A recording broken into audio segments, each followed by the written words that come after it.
stress. I mean, the stress in middle school is horrendous. I told you to do something. 1, Get up. 2. I want to have a happy, well-adjusted child, and it's not working out that way. I don't want her to know, like, I drank. I don't want her to know that I smoke weed, even though I don't, by the way. This year you know. in particular, it's just been one thing after another, and I really do think it's 7th grade. Teenagers, young adults, can't talk to their parents. You crazy? And they're gonna go, oh yeah, Ma, I had sex last night in the back of the car.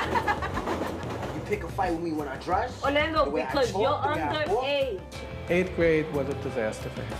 He was a totally different kid. I just turned around and lunged at him, and I beat his head against the locker once or twice. Kids will do that to you. They just want to push you over the edge.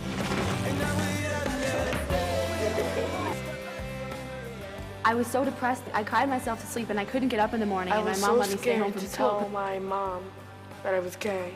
Sometimes I thought of committing suicide. It was like eating me up inside. I could end up in jail if I keep on fucking up. Not innocent And then they have friends that laugh at me. Wow, I'm cool. I'm underage. I'm gonna drink, and too bad.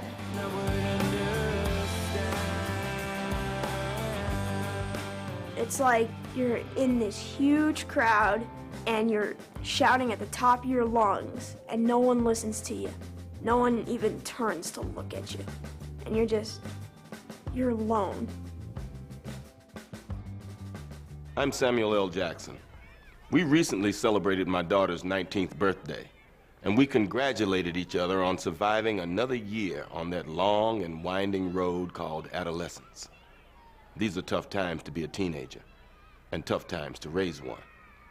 Adolescence starts a lot sooner and moves a lot faster than ever before.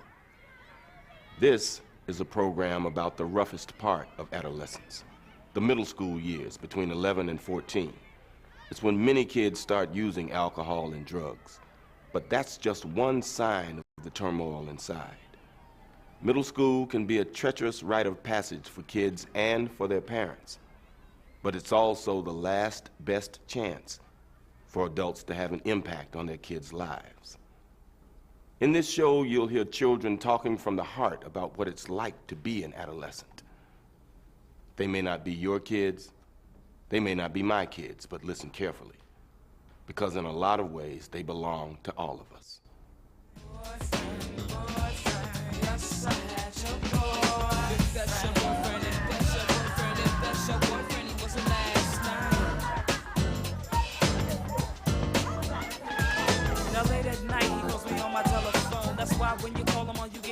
At parties, while I'm drinking and I'm having fun, I think I engage in more sexual things than I would normally.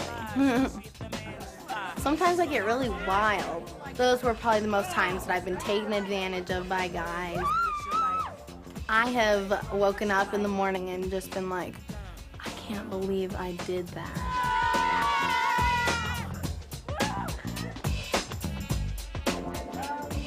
We hadn't been going out very long.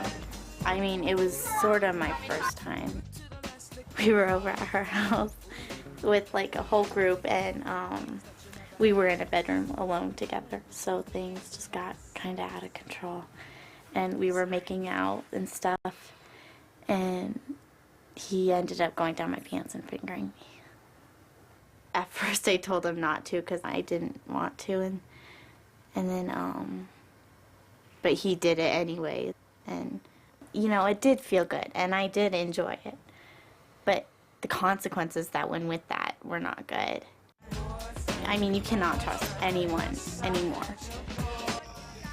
All of a sudden one day I got this letter in the mail, and it was an anonymous letter from a parent starting out, "It takes a village to raise a child."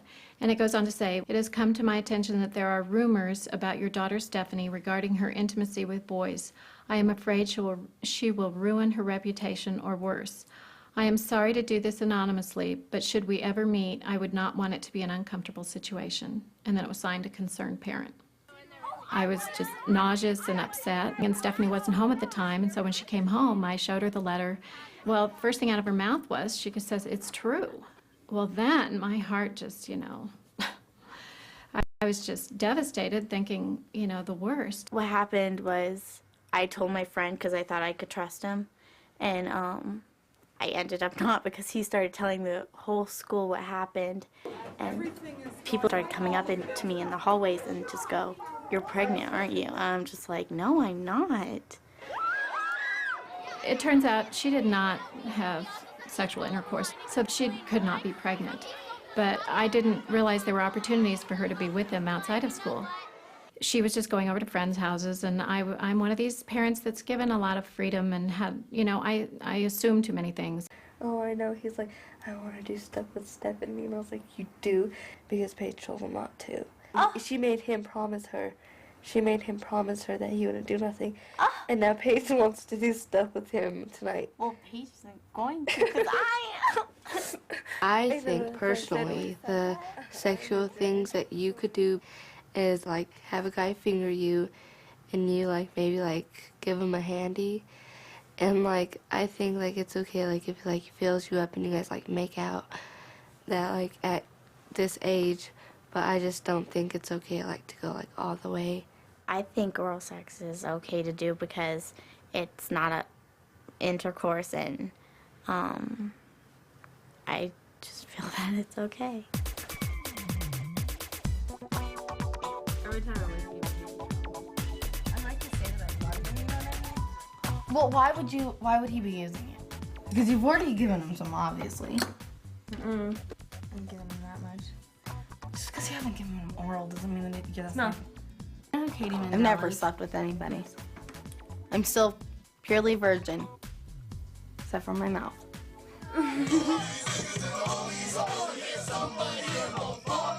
With oral sex, it's really kind of fun to do because when the guys get it, they kind of give you more attention for it, and they're really happy with you and stuff like that. My boyfriend and I were going out for about 6 months before I gave him a head. And we liked each other a lot. Like at first she was like, "Oh my God, I cannot believe I did this," because she like called me and she's like, "Amanda, what did I do?" And she felt horrible. It was kind of like, I can't believe I did that, but after I was like, okay, that's cool. Here, kiss. People think that like that's going way too fast, but a lot of people are doing it now. I kind of wanted to create a closer relationship with my boyfriend, but then he kind of thought that once he got it once, he's going to get it often, and it got us closer, but we broke up after words. I smell sex and candy here. Who's that lounging in my chair? Who's that kissing? Broken up, got back together, broken up. It started last night. I liked the moment, I liked the kissing. I just didn't like when the guy was touching me, like down there and stuff, because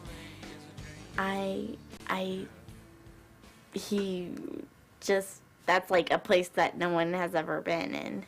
Like, it was just sort of nasty. I just don't think that we really want guys to be touching us or anything like that. That's why we would be like, it's not like I don't want to be with you because I love you to death. You know, I love you so much. I'm not comfortable with you touching me or doing stuff with me right now. It's like kind of cool. Girls that are more self-conscious, they start their period, you know, they start getting bigger, they start storing fat, they start growing boobs, you know, they're just like, I don't want to do this. Our self-esteem about our bodies kind of go whoop, you know, we don't feel very good about ourselves. Giving a head has nothing to do with your body. They don't have to see you or feel you or judge you in any way. It's kind of like you're in control and stuff. I think I'd feel more comfortable with somebody that I wouldn't know, because if I did it wrong, it's okay, because I'm not going to see him again. Oh, we are. She said to me a number of times, I don't think sexual intercourse should be done until you're married, and I wouldn't do it. But now my concern is, at age 12, you know, with your first boyfriend, if you let it go that far, you know, how can you wait till you're married to let it go farther?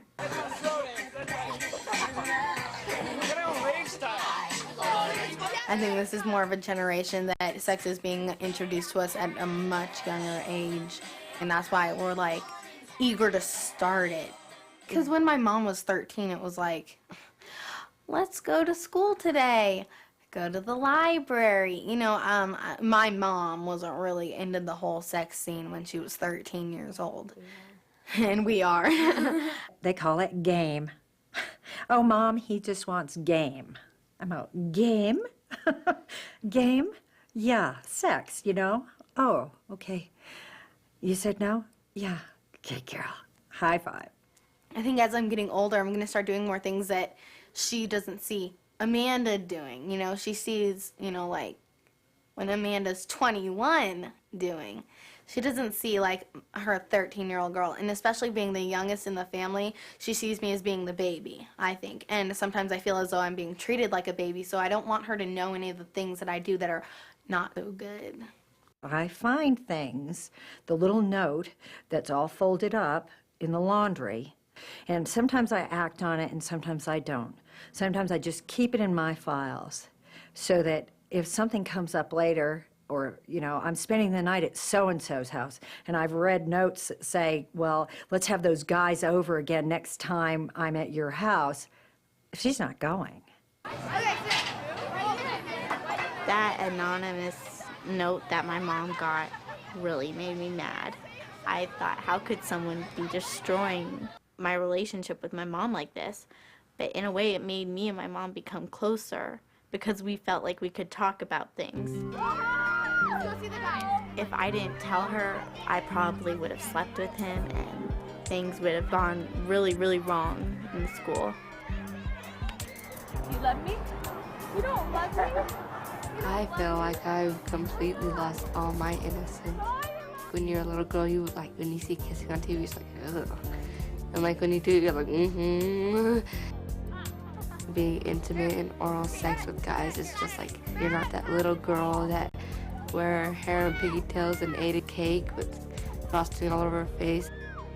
But you know you can't change the past, so I guess there's nothing I can do about it. Before, in between, right? Now, let me ask you a question. Is it okay for teenagers to have sex? No. When I said, is it okay, sexual intercourse is what I think you heard me say, right? But I didn't say that. I want you to learn to redefine the concept of sex as being a range of intimate behaviors with hand-holding on this end, perhaps intercourse, oral sex, those kinds of behaviors on that end, with lots of places in between. So if we're talking about hand-holding on this end, and very intimate sexual behaviors on this end, and we've redefined sex in this way, do you think it's okay for teenagers to have sex? Yes. Yes. Ah, different question, different answer.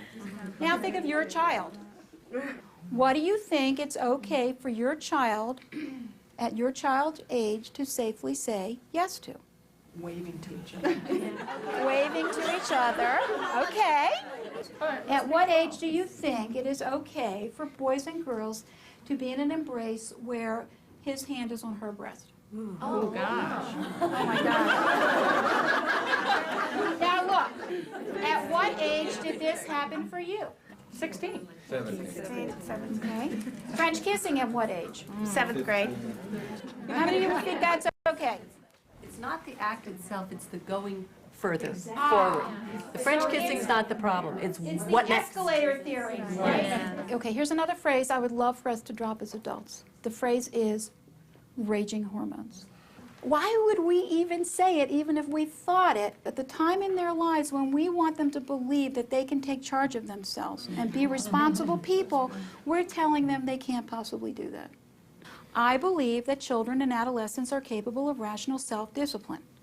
And that if we, as the adult guides in their life, are truly honest with them about what the options are and why we think thus and so is okay or not okay, they can hear that. You set limits. My daughter, she seems to think that our limits are so much more stringent than everybody else's limits. How old is she? She's in 6th grade. She's 11.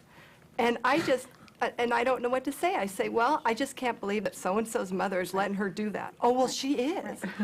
We're back to this notion of parents communicating with one another and deciding whether or not any 6th grader should feel as if they are ready to do the kinds of things that your child is feeling pressured to do. One of the baseline beliefs still in our culture is that sexual knowledge is dangerous. Here's the bottom line. When you talk to your child about sex, what are you giving them encouragement and permission to do? Talk. That's it. Talk, think, reason, read. Children who grow up in families where sexuality is openly discussed delay first intercourse. And if and when they become involved, they tend to do so with greater forethought and planning and communication and responsibility and caring for themselves and others. At the very least, what you're going to do is slow them down.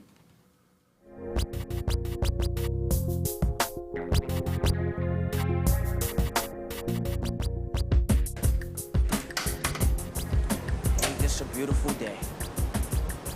Wow. I'm about to go home, listen to some music, go play some basketball, and all the rest.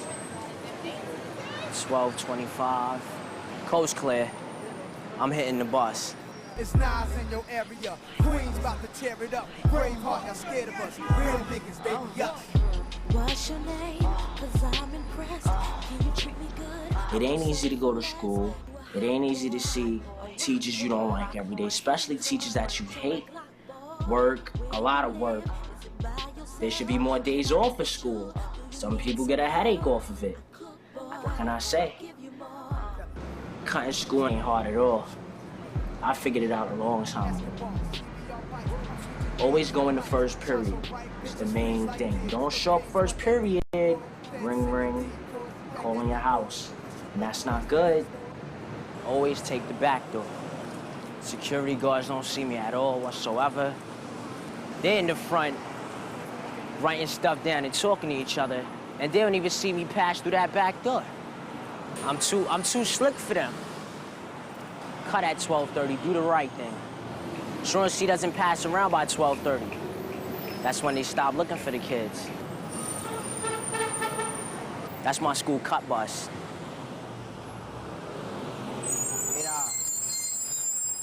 I first met Orlando in 6th grade, and it is tough being his counselor in that he's hard to find, but his cut count is high. I would say Orlando cut out at least one class every day. Almost 3 times a week he would be here for the mornings and not for the afternoons. And some days he wouldn't show up at all. All the intervention, all the phone calls, all the threats, all everything didn't change it. Well, I'm back on my block. 26th Street. Orlando has changed a lot over the years. He was this cute little kid with a lot of personality, great student, really determined to do well, who had a little street in him, but had a determination to make it in 6th and in most of 7th grade. The first thing should come first is the community, because that's the most important thing to us right now. But some people really don't take care of our garden. You know, this is the Chelsea neighborhood garden, of course.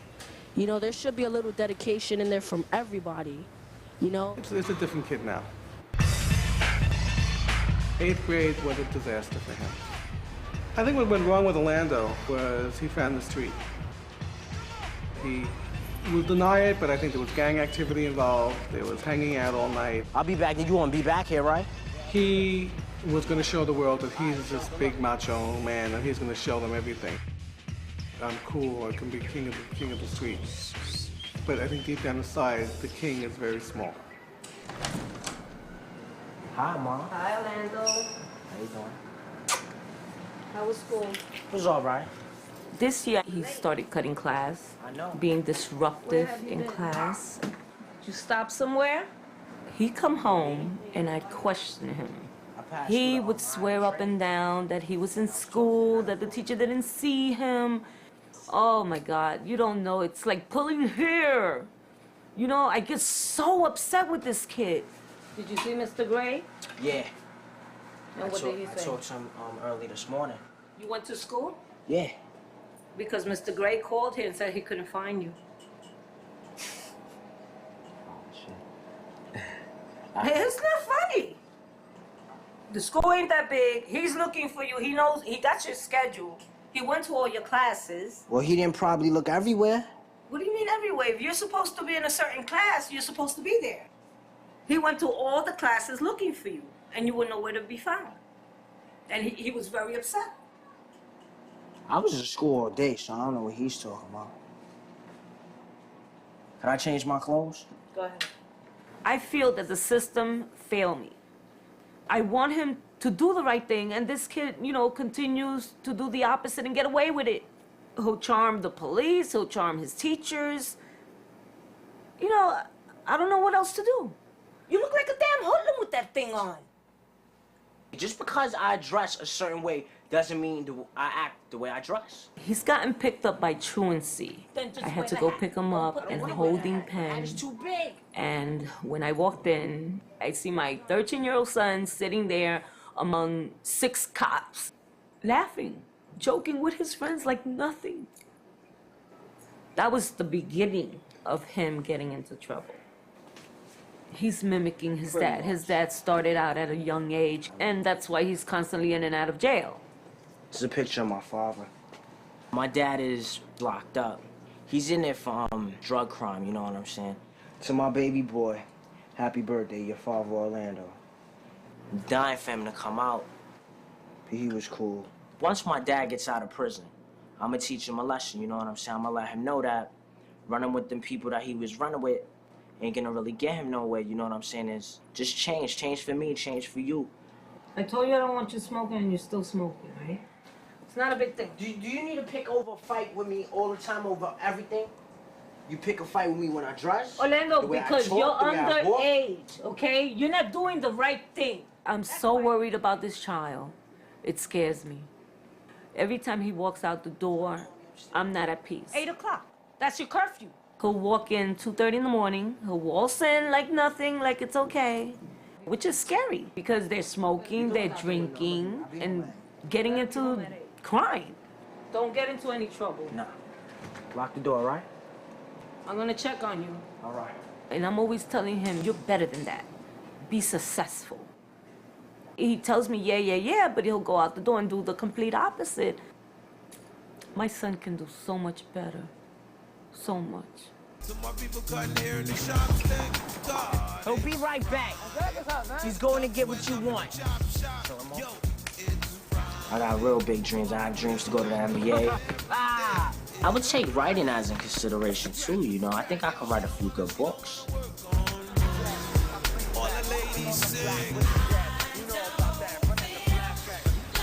I think my mom's just kind of like worried that I could end up in jail. And I can't blame her for that, you know what I'm saying? She knows I'm outside, you know what I'm saying, doing the wrong. Passing curfew, chilling with the wrong crowd. Sometimes I am scared that you know what I'm saying, I might fuck it up. Fucking up is a real big thing, you know what I'm saying? You only get but one chance sometimes. He's really struggling between the street and the goodness. He's pulled in both directions. And I think he's very threatened by the positive things that he had in 6th and 7th grade. They were very threatening because success is harder to keep up than failure. As difficult as he is and as bad as he can be, I still respect that he's this way for a reason. My guidance counselor, John Gray, he's a cool person. He's down to earth, you know what I'm saying? He told me that I cannot always rely on the streets, because the streets ain't always gonna be there for me. And he was a big influence on me. And I respect you too, Orlando, but I'm angry at you. I know, I'm angry at me too. Very angry at you. Don't act like I ain't angry at me, I'm angry at me too. That's why I changed. What, you changed what, an hour ago? Couldn't find you yesterday. Yeah, uh-huh. Where were you? Who, me?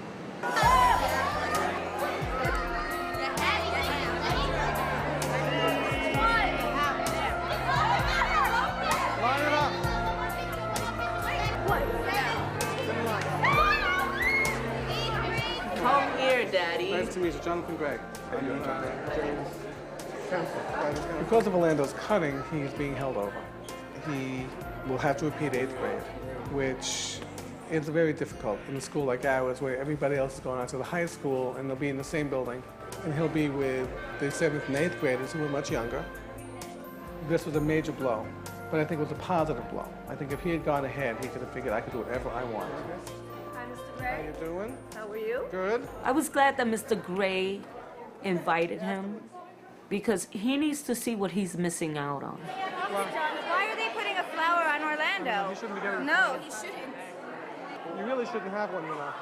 You really didn't deserve to get that flower. I'm very concerned about Orlando. He did nothing. And he has to know when you do nothing, you get nothing.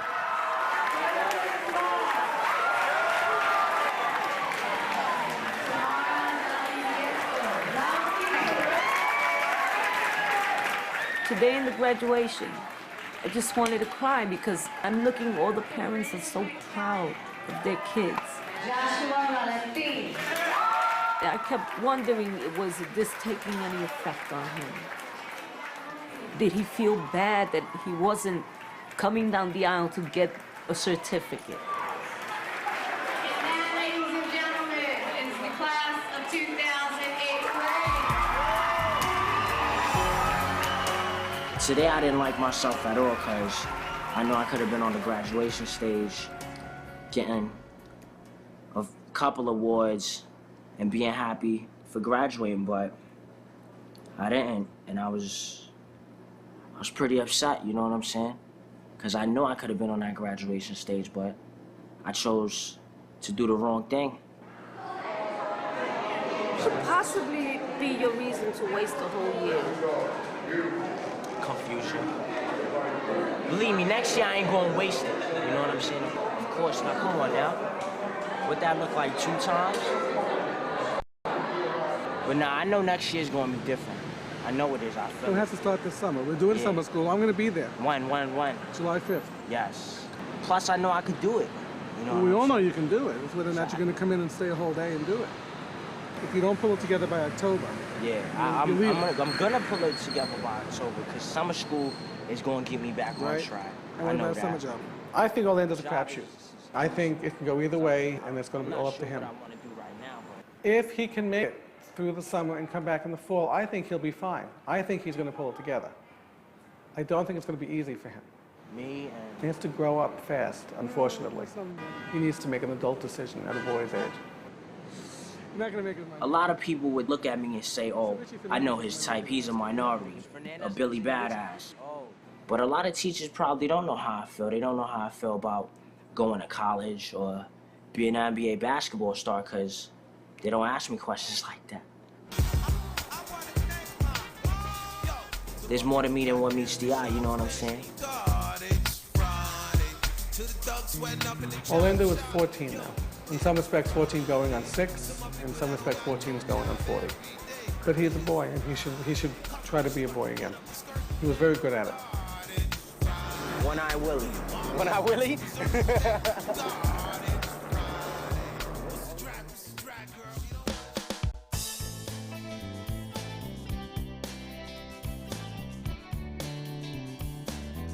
There's this girl in my school. She's the perfect one for me. She is so perfect for me, but she's straight. It's annoying because she doesn't even like me. She's like one of the dumb blonde cheerleaders. I don't even know why I fell for her. I knew since like last year, because I would look at a guy and I'd be like, he's pretty cute, but I wouldn't have any feelings for a girl. Am I just going crazy? Or I really like this or whatever. Did you get your nails done? Oh my goodness. No, I'm feminine. I'm very feminine. I admit it. I don't care. I'm feminine. Okay. My father was a player in his days, you know. A long time ago, people used to say that being gay was a cancer. What is gay cancer? It's nonsense stuff, right? Nonsense. Yeah.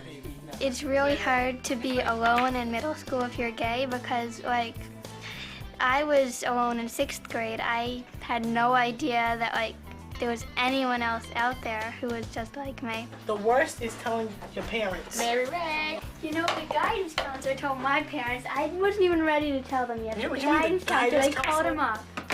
Her guidance counselor called on the telephone and said, you know, I'm concerned because Mary Ray is telling girls that she's a lesbian, and I think it's drawing unnecessary attention to her. Oh, you go. I didn't have an immediate response to. I just didn't know how to respond. You know, after Mary and I discussed it, I thought the best thing to do is to say to her, we accept whatever you grow into, you know, but now you're 12, and so you really don't need to make these kind of choices, and you know, you're not going to really be going out with anyone. I mean, girl or boy, I wouldn't let you go out with anyone yet. Word got out really fast, and children felt entitled to walk up to her and say, hey, Leslie. A girl come walk down the street like this, and they'll be like, oh, she's a dyke. And a guy come walk down the street like this, and they'll be like, oh, he's a goddamn fag. When he first had come out to me, first thing I did was what any husband does in the world. They go to their wife and say, well, okay, well, what now? I know plenty of gay people. And I don't classify them as, this is my gay friend, that's my gay, they're just friends. Oh yeah, well this one might be gay and that one, I don't care, you know. But all of a sudden, now it's my son. Now that bothered the hell out of me. Why is it it's okay for everybody in the world, but my son, oh, not my boy?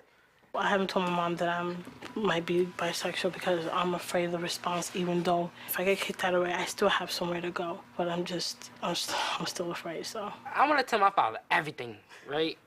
I do, because I lost my virginity at the age of 13, okay? Damn.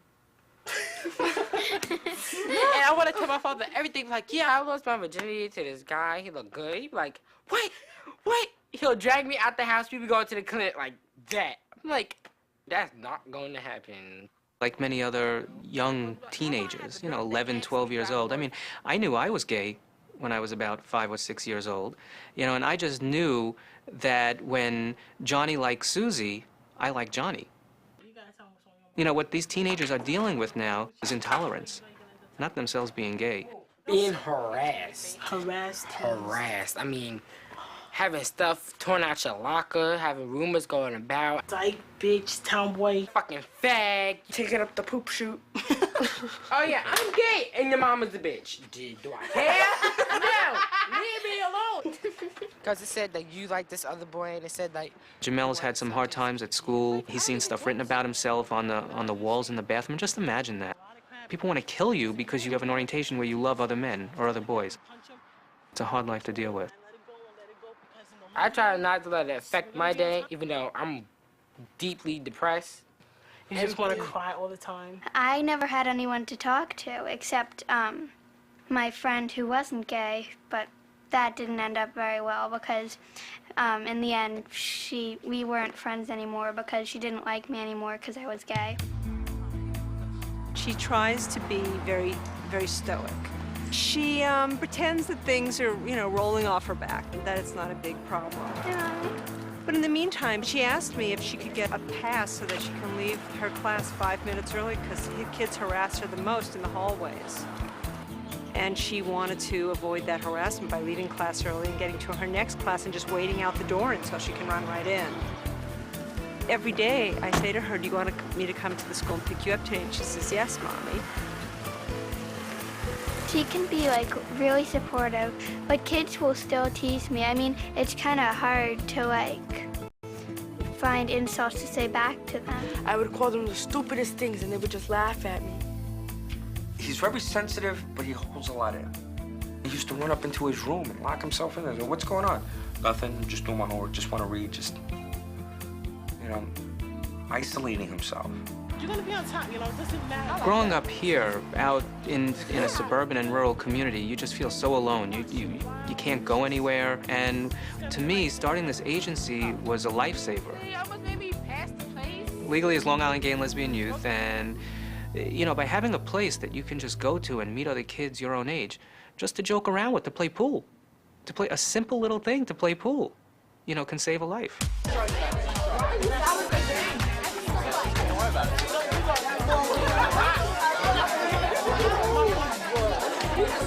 Before I said, well, listen, Dad, legally is, you know, having a Christmas, you know, party, whatever. I really, really want to go. My dad came to Legally with me to check it out, make sure it wasn't like a freaky deaky sort of place, as my dad would call it. If there was any doubt in my mind as to if he was gay or not. It was erased that first night. Because I'm looking at him and the light in his eyes and how comfortable he was. And he's acting in a way I'd never seen him act before. And he's talking to people who are saying the same thing happened to me. Coming here has been sort of like a release for me because having to deal with school is just like, all right, that's it, I can't take it. And then I come here and I have friends to talk to. If he didn't have someplace to go, that's his. I don't even want to think of some of the horrible possibilities. The suicide rate. It's the most dangerous time in a kid's life. If adults won't accept you and your peers won't accept you, you've got no place to go. You know, you're basically going to suffocate. You'll suffocate in a room full of air. I think it's very helpful for her to be around other gay and lesbian kids. There's a certain level of freedom of expression there. Now I have lots of gay friends and stuff, and it's so much more easy to stand up for myself. And when someone says, oh, I heard a rumor that you liked me, is that true? Do you really like me? Are you going to ask me out? I just say, don't flatter yourself. He's not an island anymore. It's like I got him back. I didn't realize how much I was close to losing him until I got him back.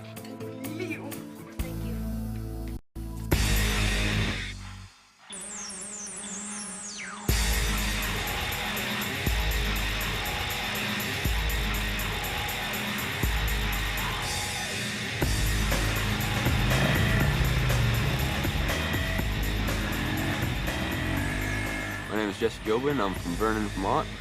I'm 13 years old. I love four-wheeling. That's what I love. Mud bogging. People think that I'm a big racist redneck just because I fly the flag, and I ain't. I'm a redneck. I ain't racist. Teachers, kids, a lot of parents don't like me because of the way I act, but that's their problem, not mine. All my buddies got Confederate flags. Just, hey, we're rednecks, leave us alone. All right, we're leaving. You're coming to eat. Well, we'll eat as soon as we get back. No, eat first, or you don't go. All right.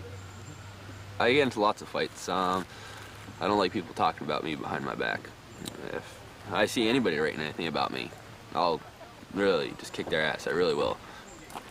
One fight that I had was with a kid. He came up to me and started calling me some names, and I just turned around and lunged at him, and I beamed his head against the locker once or twice and threw him on the floor, and a couple of 10th, 11th graders came up to me and just grabbed me, and I got away from him and went over to him and just started kicking him in the chest. I've been kicked out of my math, science, social studies classes and English. Jesse has been kicked out of all of his classes at one time or another. I felt like kicking him out of school. Fights, threatening, other students threatening him, students wanting to beat him up, Jesse wanting to beat others up. On occasion, we've been worried that he would be so violent that we may have to call the police. You're just lucky I'm in a good mood. When I fight, the fights get pretty bad. If my temper ever gets out of control, like to a point where I can't handle it, there's gonna be somebody somewhere in a hospital not feeling too well.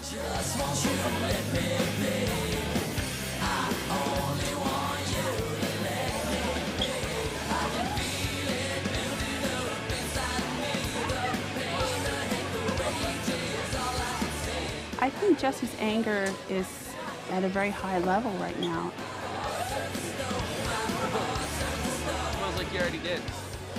Sometimes when he's really angry, I don't think he likes his life. But there's really no way to fix his life. You know, it's just our limited means. Jesse would definitely think of himself as an outsider. He's very conscious of the class lines. He feels like he does not belong here. He gets very clear messages from other kids that he does not belong here. Loser! Jesse is a loser. He's gonna beat you up tomorrow. Like. He doesn't dress very well. He like kind of smells. Nobody really wants to look at him. Before he comes to school, he jumps around in a bunch of manure. Well, he lives by the farm. Maybe that's how he takes a shower. I know, he's big and scary looking. Very ugly. He's not clean. he like does not shower. That's like another. Yeah, and he doesn't. Well, the skanks, they wear like They wear clothes like you can- they wear the same clothes every day, but they're like, it's like Walmart stupid and stuff like- like that. some Most stuff of like us wear like Abercrombie, American Eagle, Aeropostale. And some nice shoes like these. Sweet. Or these. You can spend $130 on these. This is what I bought. Every day I go into school and have some rich kid picking on me or something because I don't look the greatest and not dressed up the way he is or something, and just really gets on your nerves. It's just kind of like a war. I mean, they're opposite sides and they're always going to say stuff to each other until one day we kick the crap out of them. There's a kid. He's probably one of the kids that really tries to get me in the most trouble. He told the principal at school I threatened him with a knife. I had it on me, but I didn't threaten him in any way. I mean, it got me kicked out of school for a week, too. Jesse could be considered a ticking time bomb. Kids who end up, coming in with the guns, these are the kids who feel like they don't belong. They have no place within the school. They're socially isolated and therefore alienated. And if you connect that with anger and school failure, that's a formula for potential violence. If you asked his former core teachers that question, there would be no hesitation that yes, this is the kind of kid that's going to come in here and get revenge. Thinking back to the teachers that you had, how did they strike you? How did you? What was your feelings about them? Your science? Oh, they're all right. They just bitch too much. And is that where you would get into a conflict with the teacher? Not always. Sometimes. She'd say to you, "All right, Jesse, get busy," and then she tells you to get busy again, and then I'd throw a fit, and then that'd get her pissed, and we'd go at it.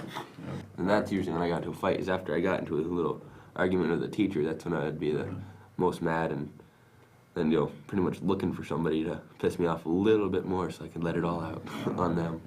So if you ran into one of the preppies that called you a name, then that would push the buttons. Yeah. Yeah, okay. Push the wrong button. Yeah. I think he sees himself as a victim in some strange kind of way, that people don't like him.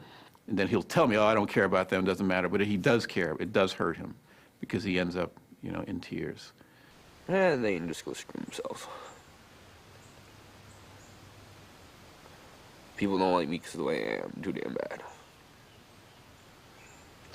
That's their problem. Do you think you're going to go down the wrong path? I might go down the wrong path sooner or later, but not right now.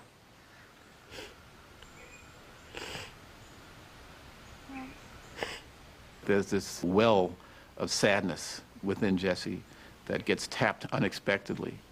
And I'm wondering if that does have something to do with the relationship or lack of with his dad. He described on one occasion running into his father in, I believe, a parking lot, and his father turned the other way and wouldn't acknowledge seeing him. If I see him at stores every now and then, and I won't really try to say nothing to him, but if I see him, he'll just turn around and walk the opposite way and try and make sure I don't see him. Then my stepbrothers at school, they're always trying to start fights with me and stuff, telling them about how much better they are than me, and I don't really care. His father hasn't been in his life since he was 3. Jesse's looking for a father figure. And there's a lot of men that are out there to help Jesse, and I think if he can get the help from them, that he'll turn himself around. You've never been in here before, have you? No, I haven't. Oh. Not yet. Well, this is one place you don't want to be. He may look up to me that way as a father. I'm not sure, but he calls me at home when he's in trouble. I guess he feels I need to know. Not a comfortable place. It's not Is that made where to be. those 2 girls were during the robot? Oh, no, Jesse is a member of my Explorers, Explorer Group. The Explorer Group is actually affiliated with the Boy Scouts. See a lot of trouble out there, a lot of kids getting in trouble with no place to go, no help. And this is nice compared to some. I don't know if anybody will get through to him as far as the violence and stuff. I'm not sure. But I think he's smart enough. I think he really has goals to become a police officer, so I think he'll steer. I'm hoping he'll steer from it. In a few years, you'll see places requiring... Bill Match, so I can talk to him just about anything, and if there's something going on, he'll help me out. My counselor at school helps me out more than he really needs to. He does a lot more than he needs to for me, and I mean, it's really nice of him. I thank him for it. It's sort of ironic that I, as a black male counselor, befriended this Confederate flag-waving kid from Vermont. I think there's a lot of racist people around him, but I think he has a better understanding of valuing people as individuals. The way he relates to me is a tribute to certain strength and goodness inside of him that makes you want to help him, makes you go the extra mile for him. I mean, we designed this whole program just to keep him in the school, to save him. If you and I are going to share this pizza, how much of it will you get? Half that. How much? Thank you. How are you going to do that?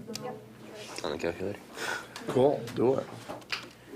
We just struggled to find something that would work, and we said English isn't important for him, science isn't important for him right now, because he's not learning. He's only, he's in agony in the classrooms, and he's a disruptive influence. We have found a program we think that works for Jesse, a vocational school program, culinary arts.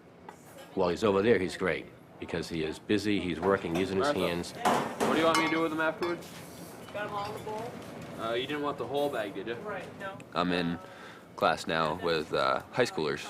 I think I mellowed out in the last few months.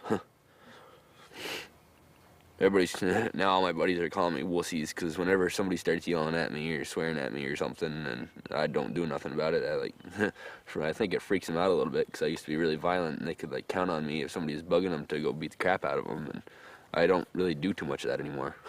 You want to be a sheriff, huh? Yeah, I'd rather be that than a town cop. If Jesse can continue with positive relationships with adults and develop some academic success and skills, that's the kind of thing that I think would help Jesse to continue to be in control and prevent this bomb from exploding.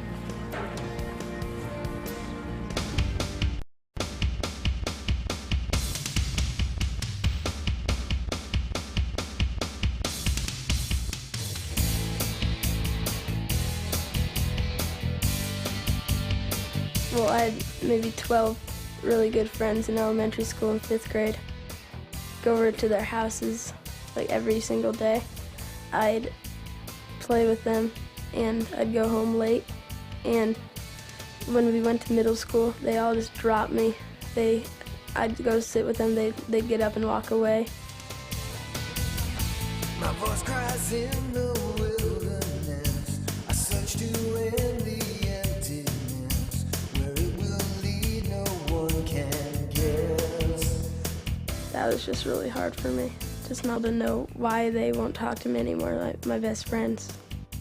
I wouldn't go to school sometimes. I would stay home and just cry over and over. I'd just think of what those kids had done to me, not physically, just emotionally. You're such a loser. Just look at you. Look how you dress. Your shoes look like you got them from Kmart for like $2 or something. Heck, I got a good deal on that. Why do you think that? And look at your watch. Everyone else has Fossil watches, but you got this little loser watch. And your ears, they're just huge. All the better to hear you with. All right, nice job, you guys. Okay.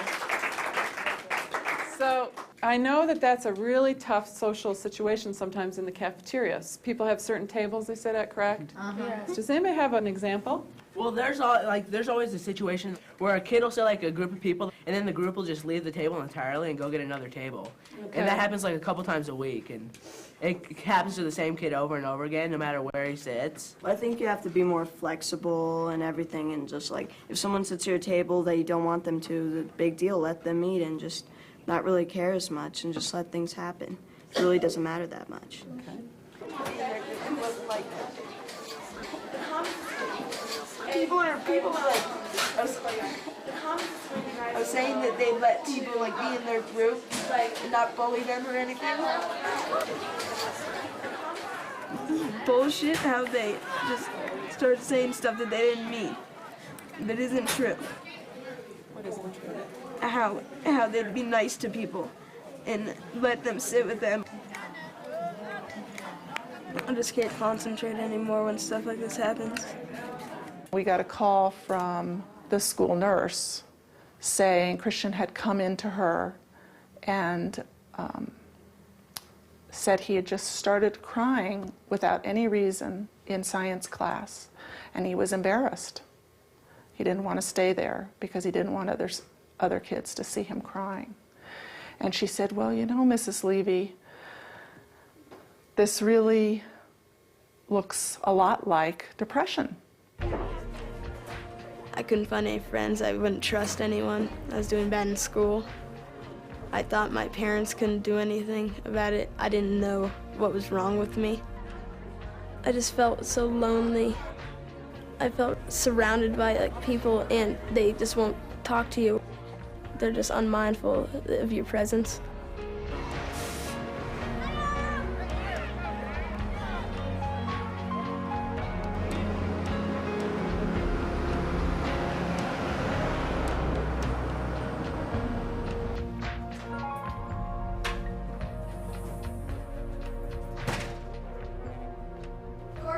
It became very difficult to get him to go to school and very difficult to get him to go to soccer practice because some of the kids, a couple of the kids were on his soccer team, and he would lock himself in the bathroom screaming that he wasn't going to go to soccer practice.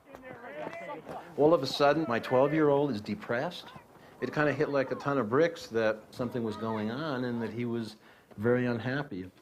I said, this kid needs professional help. Sandy didn't say it initially. That was a very radical step. The first time I went to the psychiatrist, I didn't think it was going to do anything. Keep it up, Chris. My parents were there in the session, so I didn't want to talk about anything personal or anything. And then I filled out a questionnaire there. Each question has 3 answers. The 3 answers are basically 3 levels of emotional state. And a lot of them are somewhat innocuous. But then comes the question, do you ever think about hurting yourself? Well, I at least held my breath, thinking, oh my gosh, did he really ever think about hurting himself? I wish you would step back from that ledge, my friend. You could cut ties with all the lies that you've been living in. Sometimes I wanted to end my life. When I thought about it, first I thought about how I was going to do it. And then second thing I thought about was why. All the kids who just ignored me and stopped being my friends, and they pretty much ruined my life. And then the third thing I thought about was what my family would do, what they would do without me. How would they feel? Good job. Good job. Well, carry my bag for me.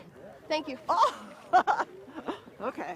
I never dreamt that he felt like that, ever. And I thought of all the times that I laid in bed with him at night and snuggled him before he went to sleep and told him how much I loved him and hugged him. And I thought, when I heard about the questionnaire answers, I thought, well, wasn't that enough? I told he must know how much we love him. But I mean, that was elementary. I should have known. I mean, that had nothing to do with it. He knows we love him. There's nothing you can do for the pain. You can't go to school with him every day and hold his hand and tell those kids to stop it. I think Sandy mentioned to the doctor, she said, you know, well, Ed is on antidepressants. And he said, well, the acorn doesn't fall far from the tree usually. What did I do wrong is what I thought immediately. I thought, what did I give him, you know, from my childhood? When I was Christian's age, I tried suicide 3 times. I was severely depressed. I didn't feel there was anyone in the world that understood me, that understood what I felt like, that understood what I was going through. And I was all alone. And I don't feel that Christian feels like that. He's not alone. My dad's been an easy person to be around, and he understands me, but I haven't been able to open up to him, really. I don't plan to for a while. Don't you want to talk to us about the game? I guess his childhood was really harsh, and I think he's going to be really depressed if he starts thinking about that. and then that'll make him like harder to be able to understand me. 10 years ago, 12 years ago, I was a terrible father. When I came home from work, I was a jerk. I was verbally abusive.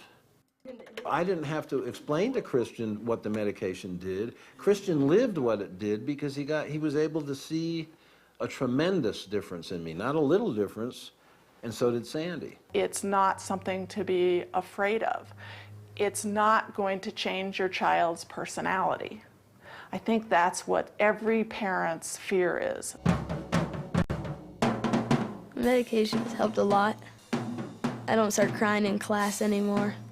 I don't even think about suicide. And then I guess that gave me the courage to find new friends. Stop talking about it, God! What we've come to realize is that there are a lot more important things than good grades. Where Christian's concerned, we recognize that school in itself is a difficult place for Christian to be.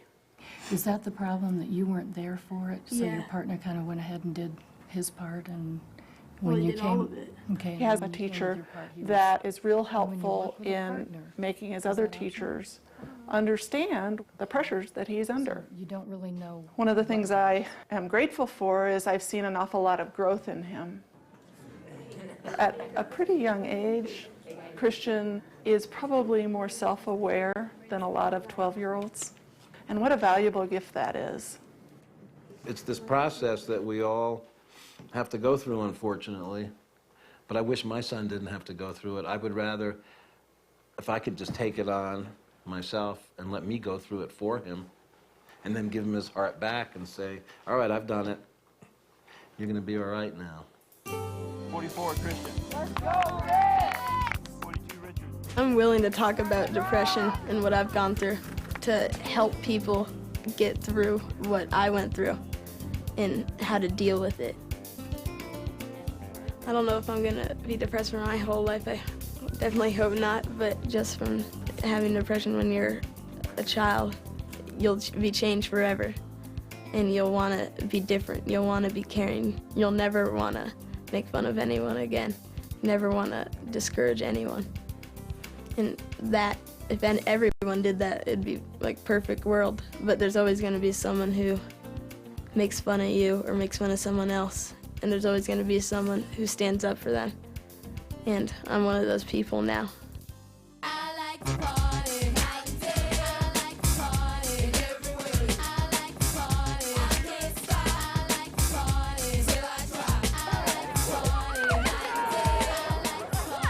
A couple of my friends and I were walking up the street to go home, and the idea of drinking came up, and everybody was talking, and then it kind of moved into, does anybody have it at their house?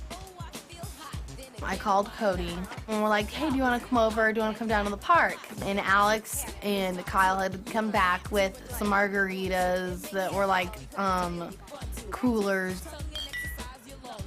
I probably drank for the first time in 5th grade. It helps you cut loose, you know, have a good time. And drinking seems like such a mature thing. I've had quite a bit of alcohol before. I've had 2 shots of whiskey, a half a margarita, and a couple of sips of beer, and I still wasn't drunk.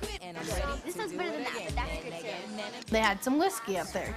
So we were just taking shots just out of the bottle. And I had probably taken around 7, 6 or 7. She had asked to go down to the park. And we thought, what great. She's going out to play. She's not on the phone. She's not watching MTV. She's a kid. Good. Went down to the park and came back acting a little goofy, but didn't really smell of booze. I was like giggling at everything. So my mom was just like, okay, anyways, go to bed, Amanda. It's getting late. You didn't hear about this? I was talking on the phone with my friend, and I told him what had happened, and my mom heard me, part of it, and so she picked up the phone and listened to our conversation. And I thought, now how am I going to deal with this? I've got several choices. I can ground him, I can get him to confess because I heard him talking. They said they need to have a conversation with me. and they informed me that they know that I had been to the park drinking. Got a phone call from a neighbor, and Gabby says, well, you know, our kids have been drinking, and Amanda was with them. What are we going to do? You know, we need to talk.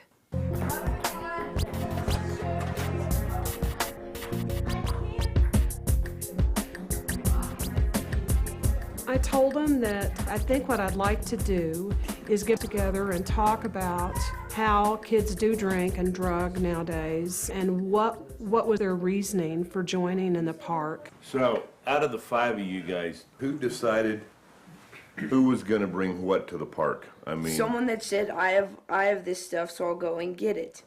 Who was it that said that? Alex. Okay. So did you think of this yourself? Like, I've got access to alcohol so I can get it Well, we kind of like, easiest? you know, some people were able to get it because their parents went home. But I know that I couldn't get it because ours is locked up. And see, that's stealing too, because it wasn't yours. So, I mean, there are many boundaries that were stepped over in this whole act. But most of all, it was just the fact of trying not to be caught doing something you're not supposed to. The adrenaline rush you get from knowing that if you get caught, you're gonna get in trouble. Like, I was having a talk with my parents yesterday, and they've set up all these new rules because I've been getting in trouble. And they're like, how come you keep breaking these rules and we're having to set new ones? I said, well, that's part of it.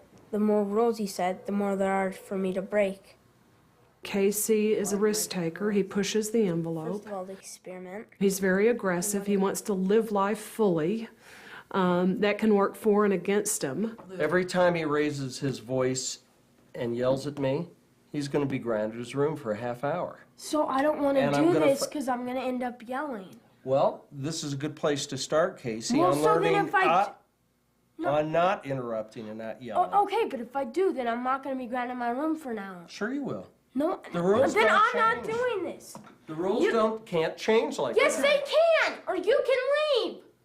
Okay, out of here. That's it. That's it. I will not put up with this. Out of here. Now. Oh, well.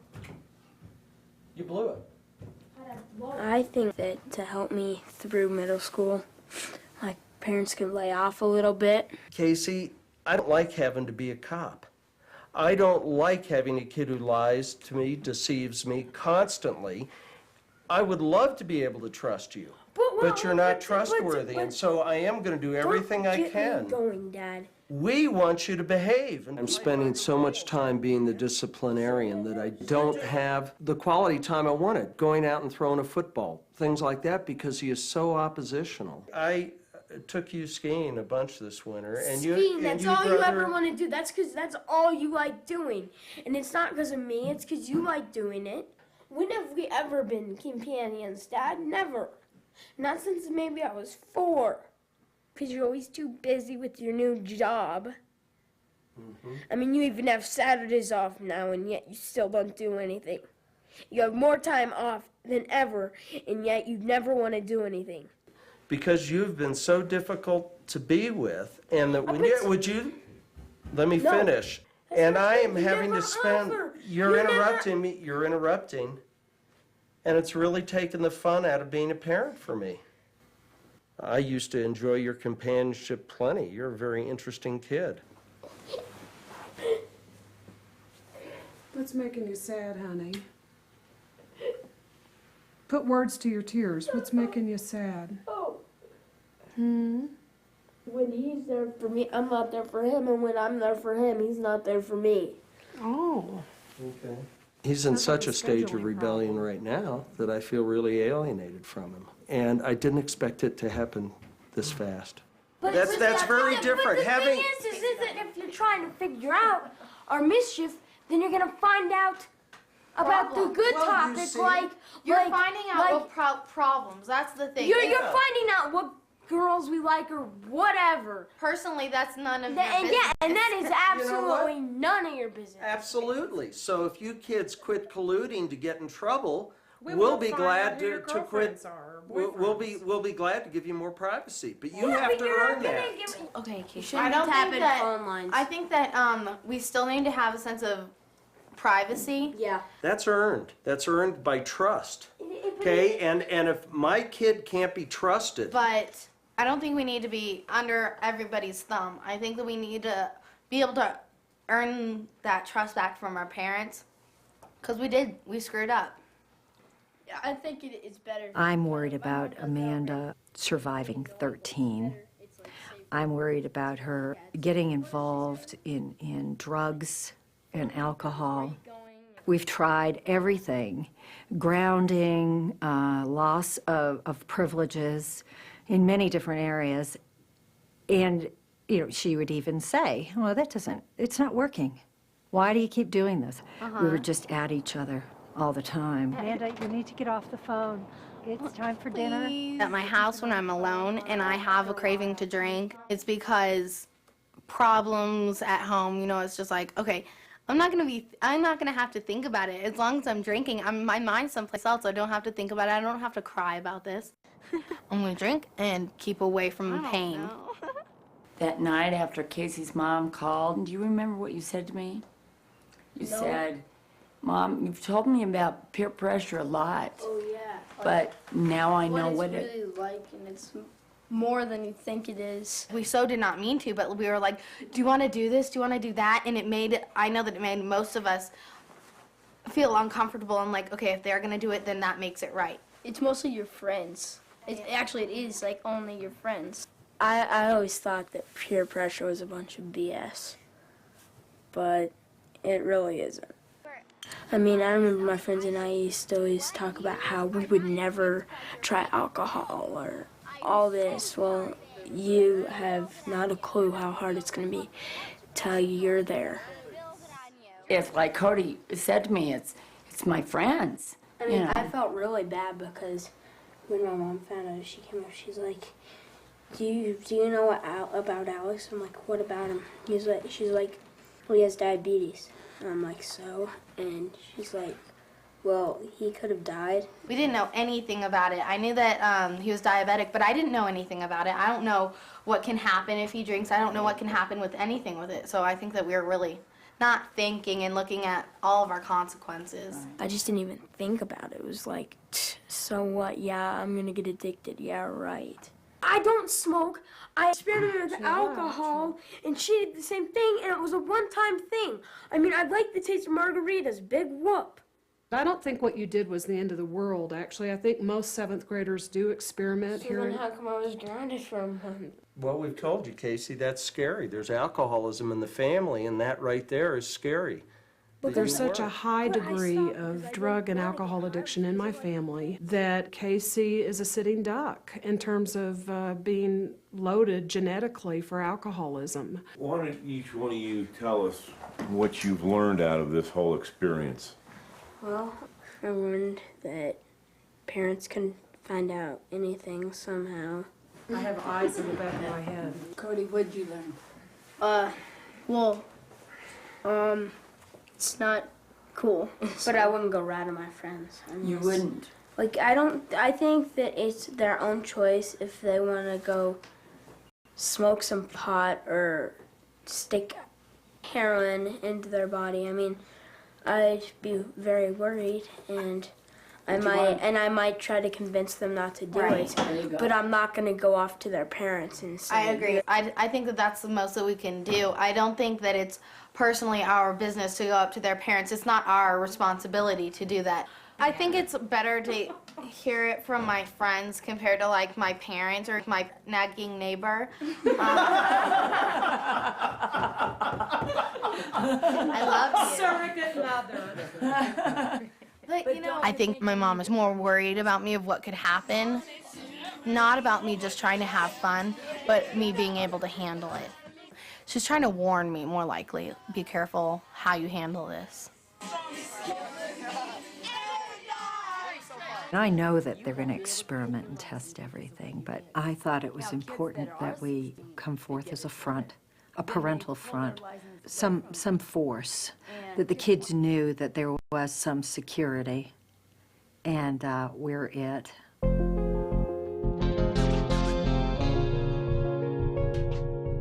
Adolescence is a complicated time for our children and for us as parents. How we treat our kids at this crucial age and how we deal with the speeding world they live in can make a big difference in the way things turn out for them. For Casey and his family, things got worse before they got better. The summer after 7th grade, Casey was talking about suicide. His entire family went into therapy together for the first time. Today, everyone's doing better. Casey even made honor roll in school this year. Oh my God, that was so... Amanda's family made a major decision. They're moving from the suburbs of Denver to a small town in Kansas. Amanda's mother feels she'll be better off in a place where the pace is a little slower. Miri Ray's family also decided to move to Northampton, Massachusetts, a community that's more tolerant of differences.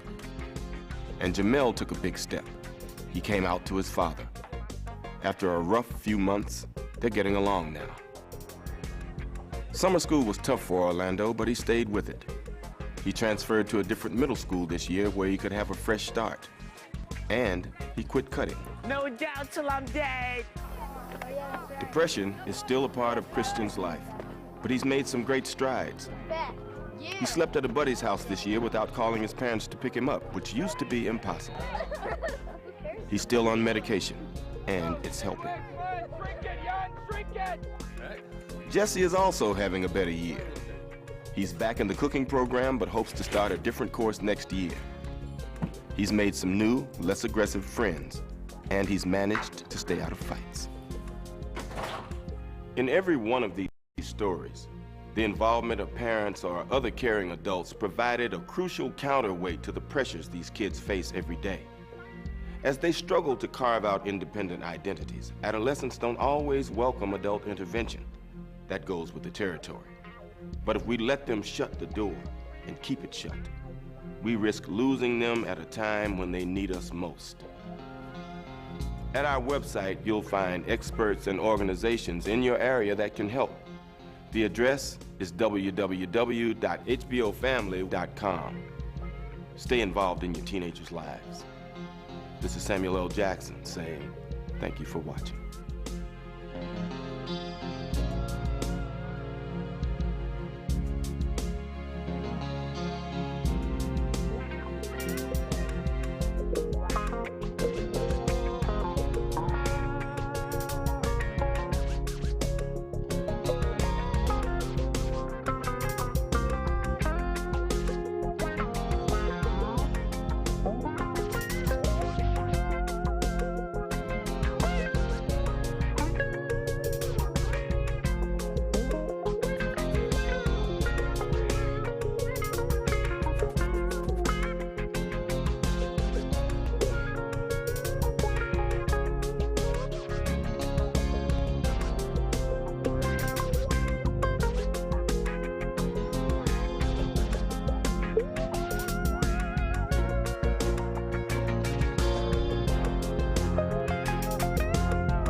Next on HBO Family, set 500 years in the future, a small mobile spaceship and its crew tries to survive in Serenity. Next.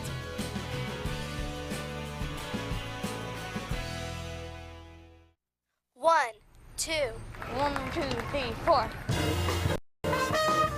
It's sort of more like building, creating. I can make music with anything, actually. Music's everywhere. His dad bought him a little toy accordion because he couldn't get it to do what he wanted it to do. And then one day, something came out of it. When I first started playing, I was kind of shy, but the second day, I was all ready. Music can really influence people, you know, change the world with my music. Well, if I were glass, music would be overflowing. The Music in Me, children's recitals, from classical to Latin, jazz to Zydeco. Thanks! A South African youth today is more likely to commit a crime than ever learn to read. A generation of children was forgotten. This is the story of one woman's fight to save that lost generation.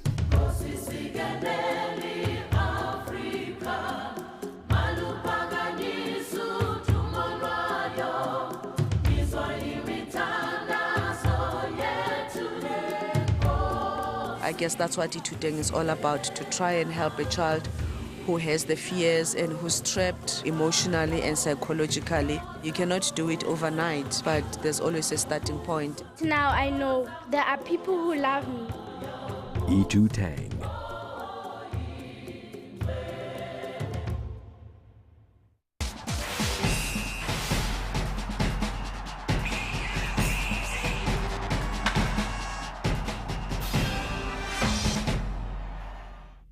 I've always wanted to pierce my tongue, mainly just because, I mean, you show it to who you want to. It's not like out on your body anywhere where anyone can see it.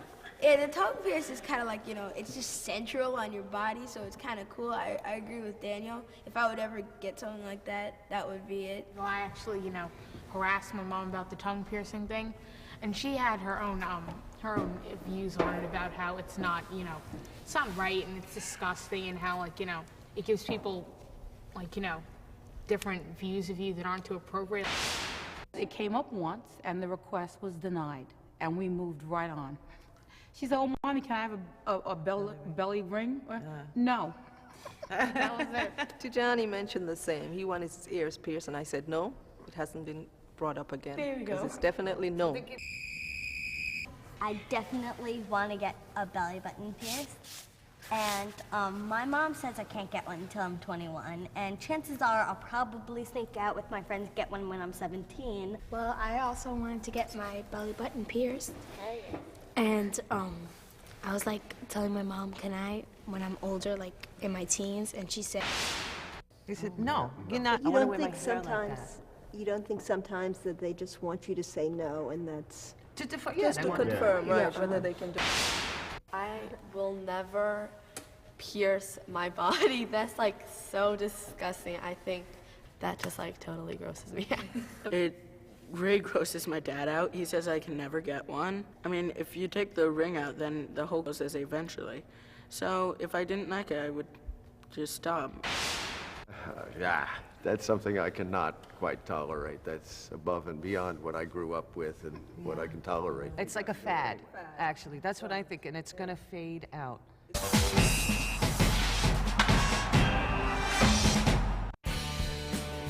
Next on HBO Family, set 500 years in the future, a small mobile spaceship and its crew tries to survive in Serenity. Next.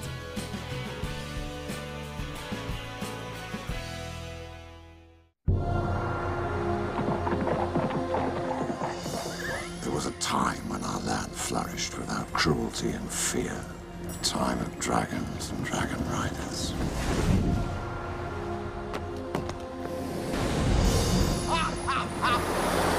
I've seen things you could never imagine. Who are you? Gather my army and follow them.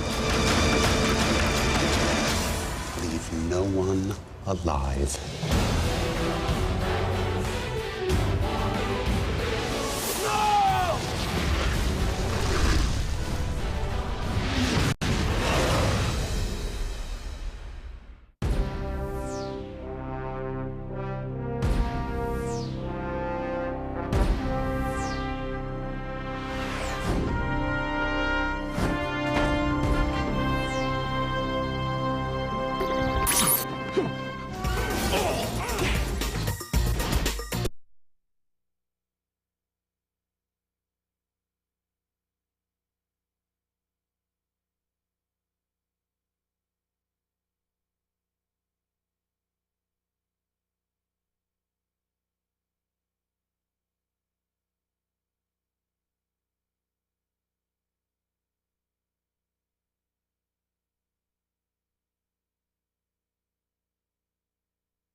but there's always a starting point. Now I know there are people who love me. E2 Tang.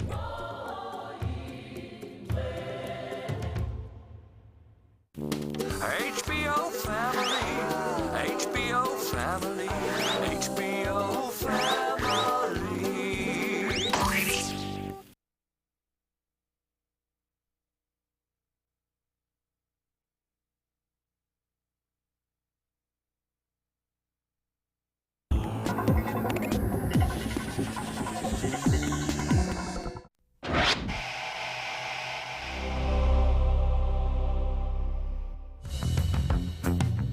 Stress. I mean, the stress in middle school is horrendous. I told you to do something. 1, Get up. 2. I want to have a happy, well-adjusted child, and it's not working out that way. I don't want her to know, like, I drank. I don't want her to know that I smoke weed, even though I don't, by the way. This But, year you know, in particular, it's just been one thing after another, and I really do think it's 7th grade. Teenagers, young adults, can't talk to their parents. You crazy? And they gonna go, oh yeah, ma, I had sex last night in the back of my car. You pick a fight with me when I dress? Orlando, because you're underage. 8th grade was a disaster for him. He was a totally different kid. I just turned around and lunged at him, and I beamed his head against the locker once or twice. Kids will do that to you. They just want to push you over the edge.